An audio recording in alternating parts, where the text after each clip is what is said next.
Hello दोस्तों, कैसे हैं दोस्तों आप सभी। आशा करते दोस्तों आप सभी बहुत ही अच्छे और बढ़िया होंगे। स्वागत है दोस्तों आपकी अपनी चैनल आपकी यूजीसी नेट में। दोस्तों आज मैं आप लोगों के समक्ष गोदान उपन्यास के भाग 5 लेकर उपस्थित हुई हूँ। उधर गोबर खाना खाकर अहिरानी में पहुंचा। आज झुनिया से उसकी बहुत सी बातें हुई थी।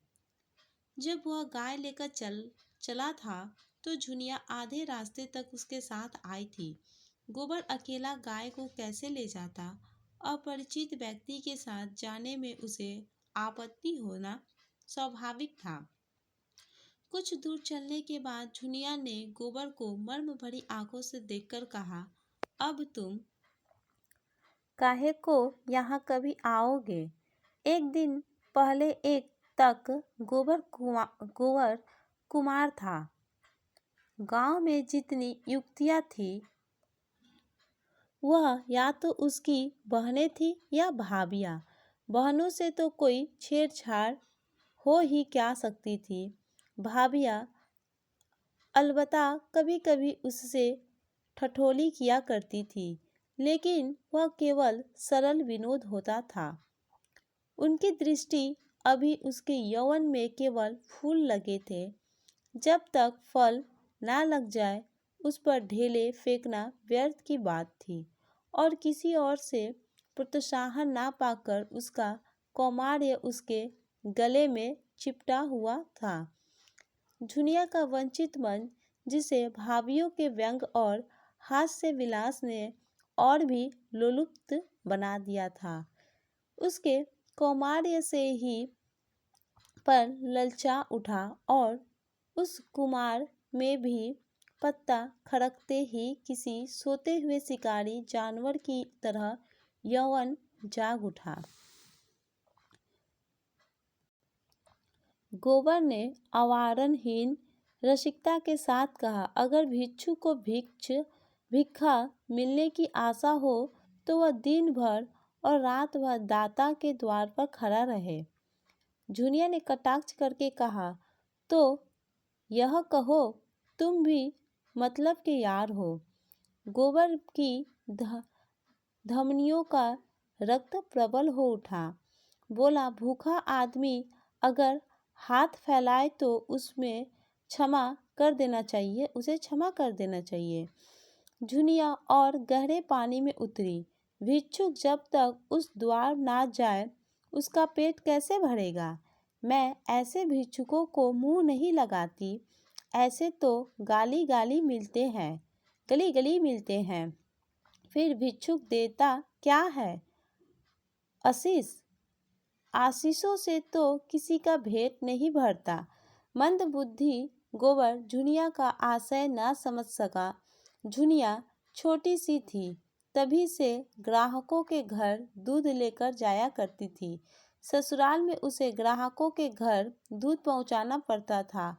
आजकल भी दही बेचने का भार उसी पर था। उसे तरह तरह के मनुष्यों से साबिका पड़ चुका था। 2-4 रुपए उसके हाथ लग जाते थे। घड़ी भर के लिए मनोरंजन भी हो जाया करता था, मगर यह आनंद जैसे मंगनी की चीज हो। उसमें टिकाव ना था, संपन्न ना था, अधिकार ना था। वह ऐसा प्रेम चाहती थी जिसके लिए वह जिए और मरे, जिस पर वह अपने को समर्पित कर दे। वह केवल जुगनू की चमक नहीं, दीपक का अस्थायी प्रकाश चाहती थी। वह एक गृहस्थ की बालिका थी जिसकी गृहिणीत्व को रसिकों की लगावट बाजियों ने कुचल नहीं पाया था। गोबर ने कमाना से उद्दीप्त मुख से कहा, भिक्षुक को एक ही द्वार पर भरपेट मिल जाए तो क्यों द्वार द्वार घूमे। झुनिया ने सदैव भाव से उसकी ओर ताका। कितना भोला है, कुछ समझता ही नहीं। भिक्षुक को एक द्वार पर भरपेट कहाँ मिलता है। उसे तो चुटकी ही मिलेगी। सवर्स तो तभी पाओगे जब अपना सवर्स दोगे। मेरे पास क्या है झुनिया, तुम्हारे पास कुछ नहीं है। मैं तो समझती हूँ मेरे लिए तुम्हारे पास जो कुछ है वह बड़े बड़े लाखपतियों के पास नहीं है। तुम मुझसे भीख ना मांगकर मुझे मोल ले सकते हो। गोबर उसे चकित नेत्रों से देखने लगा। झुनिया ने फिर कहा, और जानते हो दाम क्या देना होगा? मेरा होकर रहना पड़ेगा। फिर किसी के सामने हाथ फैलाए देखूंगी तो घर से निकाल दूंगी। गोबर को जैसे अंधेरे में टटोलते हुए इच्छित वस्तु मिल गई। एक विचित्र भय मिश्रित आनंद से उसका रोम रोम पुलकित हो उठा। लेकिन यह कैसे होगा? झुनिया को रख ले तो रखेली को लेकर घर में रहेगा कैसे? बिरादरी का झंझट जो है, सारा गांव काव काव करने लगेगा। सभी दुश्मन हो जाएंगे। अम्मा तो उसे घर में घुसने भी ना देगी। लेकिन जब स्त्री होकर वह नहीं डरती तो पुरुष होकर वह क्यों डरे? बहुत होगा, लोग उसे अलग कर देंगे। वह अकेला ही रहेगा। जुनिया जैसी औरत गांव में दूसरी कौन है? कितनी समझदारी की बात करती है। क्या जानती नहीं कि मैं उसके योग्य नहीं हूँ। फिर भी मुझसे प्रेम करती है, मेरी होने को राजी है। गांव वाले निकाल देंगे तो क्या संसार में दूसरा गांव ही नहीं है? और गांव क्यों छोड़े? माता दीन ने चमारिन बैठा ली तो किसी ने क्या कह दिया? दाता दीन दांत कटवा कर रह गए। माता दीन ने इतना जरूर किया कि अपना धर्म बचा लिया। अब भी बिना स्नान पूजा किए मुंह में पानी नहीं डालते। दोनों जून अपना भोजन आप पकाते हैं और अब तो अलग भोजन नहीं पकाते। माता दीन, दाता दीन और वह साथ बैठकर खाते हैं। झिंगुरी सिंह भी ने बमहली रख ली। उनका किसी से क्या कर लिया? जितना आदर मान था तब था, उतना ही आज भी है, बल्कि और बढ़ गया। पहले नौकरी खोजते फिरते थे, अब उसके रुपए से महाजन बन बैठे हैं। ठकुराइन का रोब तो था ही, महारानी का रोब भी जम गया। मगर फिर ख्याल आया कहीं झुनिया दिल लगी ना होकर रही हो। पहले इसकी ओर से निश्चिंत हो जाना आवश्यक था। उसने पूछा, मन से कहती हो? झुना की खाली लालच दे रही हो? मैं तो तुम्हारा हो चुका, लेकिन तुम भी हो जाओगी। तुम मेरे हो चुके कैसे जानूं? तुम जानना भी चाहो तो दे दूं। तुम जान भी चाहो तो दे दूं, ऐसे जान लो। जान देने का अर्थ भी समझते हो? तुम समझा दो ना। जान देने का अर्थ है साथ रहकर निवाह करना। एक बार हाथ पकड़कर उम्र भर निवाह करते रहना। चाहे दुनिया कुछ कहे, चाहे माँ बाप, चाहे भाई बहन, बंद घर द्वार सब कुछ छोड़ना पड़े। मुंह से जान देने वाले बातों को देख चुकी। भौरों की भांति फूल का रस लेकर उड़ जाते हैं। तुम भी वैसे ही ना उड़ जाओगे? गोबर ने एक हाथ में गाय की पगहिया थी, दूसरे हाथ में उसने झुनिया का हाथ पकड़ लिया, जैसे बिजली के तार पर हाथ गया हो। सारी देह यौवन के पहले स्पर्श से कांप उठी। कितनी मुलायम, गुदगुदी, कोमल कलाई। झुनिया ने उसका हाथ हटाया नहीं, मानो इस स्पर्श का उसके लिए कोई महत्व ही ना हो। फिर एक क्षण के बाद गंभीर भाव से बोली, आज तुमने मेरा हाथ पकड़ा है, याद रखना। खूब याद रखूंगा और मरते दम तक निभाऊंगा। झुनिया अविश्वास भरी मुस्कान से बोली, इसी तरह तो सब कहते हैं गोबर, बल्कि इससे भी मीठे चिकने शब्दों में।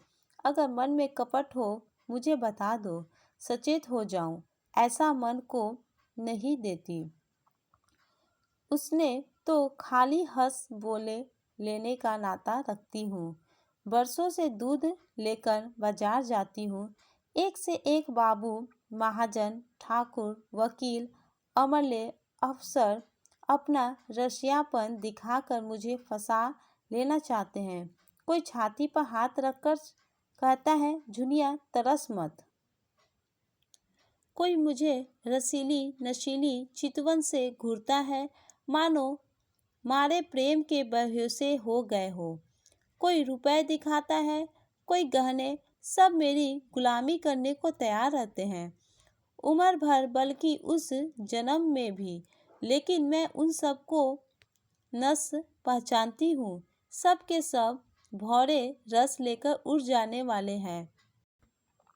मैं भी उन्हें ललचाती हूँ, तिरछी नज़रों से देखती हूँ, मुस्कुराती हूँ। वह मुझे गंथी बनाते हैं, मैं उन्हें उल्लू बनाती हूँ। मैं मर जाऊँ तो उनकी आंखों में आंसू ना आएगा, वह मर जाए तो मैं कहूँगी, अच्छा हुआ निगोरा मर गया। मैं तो जिसकी हो जाऊँगी उसकी जन्म भर के लिए हो जाऊँगी। सुख में, दुख में, समप्त में, विप्त में उसके साथ रहूँगी। हरजाई नहीं हूँ कि सबसे हंसती बोलती फिरूं। ना रुपए की भूखी हूँ, ना गहने कपड़े की। बस भले आदमी का संग चाहती हूँ, जो मुझे अपना समझे और जिसे मैं भी अपना समझूं। एक पंडित जी बहुत तिलक मुद्रा लगाते हैं, आधा सेर दूध लेते हैं। एक दिन उनकी घरवाली कहीं न्योते में गई थी, मुझे क्या मालूम, और दिनों कुछ दूध लिए भीतर चली गई। वहाँ पुकारती हुई, बहू जी, बहू जी। कोई बोलता ही नहीं। इतने में देखती हूँ कि पंडित जी बाहर की किवाड़ बंद किए चले आ रहे हैं। मैं समझ गई उनकी नीयत खराब है। मैंने डांट कर पूछा, तुमने किवाड़ क्यों बंद कर लिए? क्या बहू जी कहीं गई है? घर में सन्नाटा क्यों है? उसने कहा, वह एक न्योते में गई है और मेरी और 2 पग और बढ़ आए। मैंने कहा, तुम्हें दूध लेना हो तो ले लो, मैं जाती हूँ। बोला, आज तो तुम यहाँ से ना जाने पाओगी झूनी रानी, रोज रोज कलेजे पर छुरी चलाकर भाग जाती है वो। आज मेरे हाथ से ना बचोगी। तुमसे सच कहती हूँ। गोबर मेरे रोए खड़े हो गए। गोबर आवेश में बोला, मैं बच्चा को देख पाऊंगा तो खोद कर जमीन में गाड़ दूंगा, खून चूस लूंगा। तुम मुझे दिखा तो देना। सुनो तो, ऐसों का मुंह तोड़ने के लिए मैं ही काफी हूँ। मेरी छाती धक धक करने लगी। यहाँ कुछ बदमाशी कर बैठा तो क्या करूँगी? कोई चिल्लाना भी तो ना सुनेगा। लेकिन मन में यह निश्चय कर लिया था कि मेरी देह छुए तो दूध की भरी हांडी उसके मुंह पर पलट दूंगी। बला से 4-5 सेर दूध जाएगा। बच्चा को याद तो हो जाएगी। कलेजा मजबूत करके बोली, इस फेर ना रहना पंडित जी, मैं अहीर की लड़की हूँ, मूछ का एक एक बाल नोच लूंगी। यही लिखा है तुम्हारे पोथी पत्र में कि दूसरों की बहू बेटियों को अपने घर में बंद करके बेइज्जत करो, इसलिए तिलक मुद्रा का जाल बिछाए बैठे हो। लगा हाथ जोड़ने, पैर पड़ने। एक प्रेमी का मन रख दोगी तो तुम्हारा क्या बिगड़ जाएगा झुनी रानी? कभी कभी गरीबों पर दया किया करो। नहीं, भगवान पूछेंगे, मैंने तुम्हें इतना रुपए धन दिया था, तुमने उसे एक ब्राह्मण का उपकार भी नहीं किया, तो क्या जवाब दोगी? बोले, मैं विप्र हूँ, रुपए पैसे का दान तो रोज ही पाता हूँ, आज रूप का दान दे दो। मैंने यूं ही उनका मन परखने को कह दिया। मैं 50 रुपए लूंगी, सच कहती हूँ गोबर। तुरंत कोठी में गया और 10-10 के 5 नोट निकाल कर मेरे हाथों में देने लगा। और जब मैंने नोट जमीन पर गिरा दिए और द्वार की ओर चली तो उसने मेरा हाथ पकड़ लिया। मैं तो पहले से ही तैयार थी, हांडी उसके मुंह पर दे मारी। सिर से पांव तक सराबोर हो गया, चोट भी खूब लगी। सिर पकड़कर बैठ गया और लगा हाय हाय करने। मैंने देखा अब यह कुछ अब यह कुछ नहीं कर सकता तो पीठ में 2 लातें जमा दी और किवाड़ खोल भागी। गोबर ठट्ठा मारकर बोला, बहुत अच्छा किया तुमने, दूध से नहा गया होगा, तिलक मुद्रा भी धुल गई होगी, मुझे भी क्यों ना उखाड़ ली। दूसरे दिन मैं फिर उसके घर गई। उसकी घरवाली आ गई थी। अपने बैठक में सिर में पट्टी बांधे पड़ा था। मैंने कहा, कहो तो कल की तुम्हारी करतूत खोल दूं पंडित। लगा हाथ जोड़ने। मैंने कहा, हाथ थूक कर चाटो तो छोड़ दूं। सिर जमीन पर रगड़ कर कहने लगा, अब मेरी इज्जत तुम्हारे हाथ है झूना। सही समझ लो कि पंडिताइन मुझे जीता ना छोड़ेगी। मुझे भी उस पर दया आ गई। गोबर को उसकी दया बुरी लगी। यह तुमने क्यों किया? उसकी औरत से जाकर कह क्यों नहीं दिया? जूती से पीटती। ऐसे पखंडियों पर दया ना करनी चाहिए। तुम मुझे कल उसकी सूरत दिखा दो, फिर देखना कैसी मरम्मत करता हूँ। झुनिया ने उसके अर्ध विकसित यौवन को देखकर कहा, तुम उसे ना पाओगे। खासा देव है, मुफ्त का माल उड़ाता है कि नहीं। गोबर अपने यौवन का यह तिरस्कार कैसे सहता? डींग मारकर बोला, मोटे होने से क्या होता है, यहाँ फौलाद की हड्डी है। 300 दंड रोज मारता हूँ, दूध घी नहीं मिलता। नहीं, अब तक सीना यूं निकल आया होता। यह कहकर उसने छाती फैलाकर दिखाई। झुनिया ने आश्वास आंखों से देखा। अच्छा, कभी दिखा दूंगी, लेकिन वहाँ तो सभी एक से एक है। तुम किस किस के मरम्मत करोगे? ना जाने मर्दों की क्या आदत है कि जहाँ कोई जवान सुंदर औरत दिखी और बस लगे घूरने, छाती पीटने। और यह तो बड़े बड़े आदमी कहलाते हैं, ये तो नीरे लम्मट होते हैं। फिर मैं तो कोई सुंदरी नहीं हूँ। गोबर ने आपत्ति की, तुम्हें देखकर तो यही जी चाहता है कि कलेजे में बैठा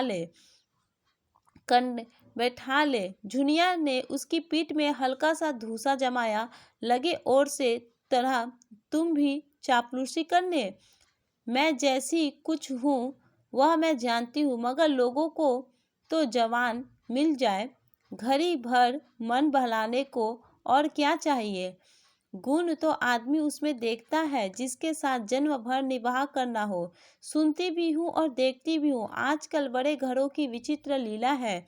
जिस मोहल्ले में मेरी ससुराल है, उसी में गप्पू नाम के काश्मीरी रहते थे। बड़े भारी आदमी थे। उनके यहाँ 5 सेर दूध लगता था।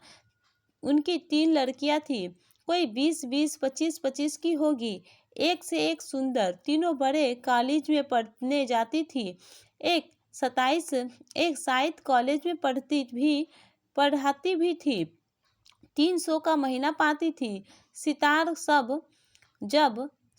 वह जब बजावे, हारमोनिया वह जब बजावे, नाचे वह गावे वह, लेकिन ब्याह कोई ना करती थी। राम जाने वह किसी मर्द को पसंद करती थी कि मर्द उन्हीं को पसंद नहीं करता था। एक बार मैंने बड़ी बीबी से पूछा तो हंसकर बोली, हम लोग यह रोग नहीं पालते, मगर भीतर ही भीतर खूब गलछड़े उड़ाती थी। जब देखूं 2-4 लौंडे उनके घेरे हुए हैं। जो सबसे बड़ी थी वह तो कोट पतलून पहनकर घोड़े पर सवार होकर मर्दों के साथ सैर करने जाती थी। सारे शहर में उनकी लीला मशहूर थी। गबडू बाबू सिर नीचा किए जैसे मूछ में काली सी लगाए रहते थे। लड़कियों को डांटते थे, समझाते थे, पर सबकी सब खुल्लम खुला कहती थी, तुमको हमारे बीच में बोलने का कुछ मजाल नहीं है। हम अपने मन की रानी है। जो हमारी इच्छा होगी वह करेंगे। बेचारे बाप जवान जवान लड़कियों से क्या बोले। मारने बांधने से रहा, डांटने डपकने से रहा, लेकिन भाई बड़े आदमियों की बात कौन चलावे। वह जो कुछ करे सब ठीक है। उन्हीं तो बिरादरी और पंचायत का भी डर नहीं है। मेरी समझ तो यही नहीं आता कि किसी का रोज रोज मन कैसे बदल जाता है। क्या आदमी गाय बकरी से भी गया बिता हो गया है? लेकिन किसी को बुरा नहीं कहती भाई, मन को जैसा बनाओगे वैसा बनता है। ऐसों का भी देखी हूँ जिन्हें रोज रोज की दाल रोटी के बाद कभी कभी मुंह का स्वाद बदलने के लिए हलवा पूरी भी चाहिए। और ऐसों को भी देखी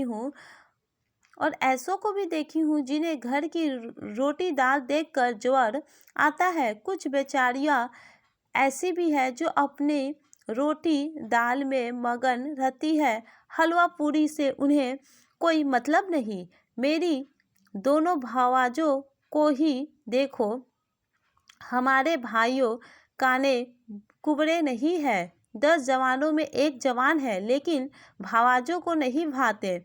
उन्हें तो वह चाहिए जो सोने की बालियां बनवाए, महीन साड़ियाँ लावे, रोज चाट खिलावे। बालियां और मिठाइयाँ मुझे भी कम अच्छी नहीं लगती, लेकिन जो कहो कि इसके लिए अपनी लाज बेचती फिरूं तो भगवान उसी के बचावे। एक के साथ मोटा झोटा खा पहन कर उम्र काट देना, बस अपना तो यही राग है। बहुत करके तो मर्द ही औरत को बिगाड़ते हैं। जब मर्द इधर उधर ताक झांक करेगा तो औरत भी आंख लगड़ाएगी। मर्द दूसरी औरत के पीछे दौड़ेगा तो औरत भी जरूर मर्दों के पीछे दौड़ेगी। मर्द का हरजाईपन औरत को भी उतना बुरा लगता है जितना औरत का मर्द को। यही समझ लो, मैंने तो अपने आदमी से साफ साफ कह दिया था, अगर तुम इधर उधर लपके तो मेरी भी जो इच्छा होगी वह करूँगी। यह चाहो कि तुम अपने मन की करो और औरत को मार के डर से अपने काबू में रखो तो यह ना होगा। तुम खुले खजाने करते हो, वह छिप कर करेगी। तुम उसे जलाकर खुद सुखी नहीं रख सकते। गोबर के लिए यह एक नई दुनिया की बात थी। तन्मय होकर रहा गया था। कभी कभी तो वह आप उसके पांव रुक जाते, फिर सचेत होकर चलने लगता। झुनिया ने पहले अपने रूप में से मोहित किया था, आज उसने अपने ज्ञान और अनुभव से भरी बातें और अपने सतीत्व के बखान से मुग्ध कर लिया। ऐसी रूप गुण ज्ञान और आगाड़ी उसे मिल जाए तो धन्य भाग्य है। फिर वह क्यों पंचायत और बिरादरी से डरे। झुनिया ने जब देख लिया कि उसका गहरा रंग जम गया तो वह छाती पर हाथ रखकर जीभ को रास से काटती हुई बोली, अरे यह तो तुम्हारा गांव आ गया। तुम भी बड़े मुरहे हो, मुझसे कहा भी नहीं कि लौट जाओ। यह कहकर वह लौट पड़ी। गोबर ने आग्रह करके कहा, एक क्षण के लिए मेरे घर क्यों नहीं चलती, अम्मा भी तो देख ले। झुनिया ने लज्जा से आंखें चुराकर कहा, तुम्हारे घर यूं ना जाऊंगी। मुझे तो यही अचरज होता है कि मैं इतनी दूर कैसे आ गई। अच्छा बताओ, अब कब आओगे? रात को मेरे द्वार पर अच्छी संगत होगी, चले आना। मैं अपने पिछवाड़े मिलूंगी, और जो ना मिली तो लौट जाना। तो फिर मैं ना आऊँगा, आना पड़ेगा, नहीं कह देती हूँ। तुम भी वचन दो कि मिलोगी। मैं वचन नहीं देती तो मैं भी नहीं आता। मेरी बला से झुनिया अंगूठा दिखाकर चल दी। प्रथम मिलन में ही दोनों एक दूसरे पर अपना अपना अधिकार जमा चुके थे। झुनिया जानती थी वह आएगा, कैसे ना आएगा। गोबर जानता था कि वह मिलेगी, कैसे ना मिलेगी। गोबर जब अकेला गाय को हाँकता हुआ चला तो ऐसा लगता था मानो स्वर्ग से गिर पड़ा है। दोस्तों, भाग 5 यहाँ समाप्त होता है। अगले वीडियो में मैं भाग 6 लेकर उपस्थित होती हूँ। धन्यवाद दोस्तों।